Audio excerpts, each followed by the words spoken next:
ప్రజాపాలనలో అనేక కార్యక్రమాలు చేస్తూ ఈరోజు ప్రజలకు మేలు చేసే కార్యక్రమం చేస్తుంటే ప్రతిపక్షాలు అంటే అబద్ధపు సోషల్ మీడియాలు పెట్టుకొని ఎక్కడనో పూనా నుంచో ఎక్కడనో దుబాయ్కి వెళ్ళో అంటే అడ్డగోలు డబ్బులు సంపాదించుకోరు కాబట్టి సోషల్ మీడియాకి ఎక్కువ ఖర్చు పెట్టుకొని ఈ ప్రభుత్వాన్ని అంటే ఒక రాద్ధాంతం చేసి ప్రజలలో అయోమయం సృష్టించే కార్యక్రమం చేస్తున్నారు.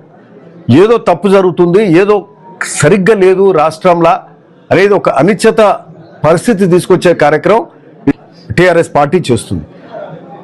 ఈరోజు 10 ఏళ్ల పాటు వాళ్ళు పాలన చేసి ఏ ఒక్క కార్యక్రమం కూడా సరిగ్గా చేయలే. వాళ్ళు కట్టిన కాళేశ్వరం ప్రాజెక్ట్ కూలిపోయింది, 1,00,000 కోట్ల అప్పులు చేసిండ్రు ఒక్క కాళేశ్వరం ప్రాజెక్టుకు. దానికి ఈరోజు సంవత్సరానికి దానికి అసలు మిత్తి కలిపి దానికే ఒక 13,000 కోట్లు కట్టాలి సంవత్సరానికి.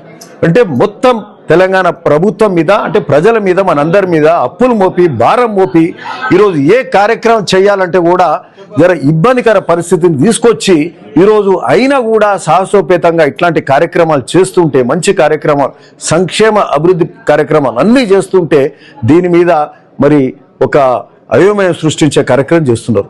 అది తప్పితే ఇంకోటి కాదు. ఇది ప్రజలు గ్రహించాలి.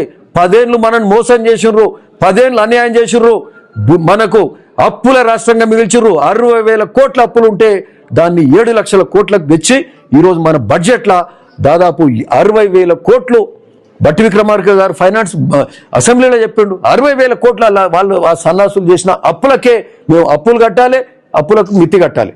ఆ కిస్తీలు మిత్తికి 60,000 కోట్లు పోతే ఎక్కడికి వెళ్ళి చేయాలి? సో ఇబ్బందికర పరిస్థితి ఉంది. అయినా కూడా ఇవన్నీ కూడా అడ్జస్ట్ చేసుకొని మా బట్టి విక్రమార్క గారు ముఖ్యమంత్రి గారు కూర్చొని ఫైనాన్స్ను మరి పకడ్బందీగా చేస్తూ అందరికి మేలు చేసే కార్యక్రమం ఈ రాష్ట్రంలో జరుగుతుంది.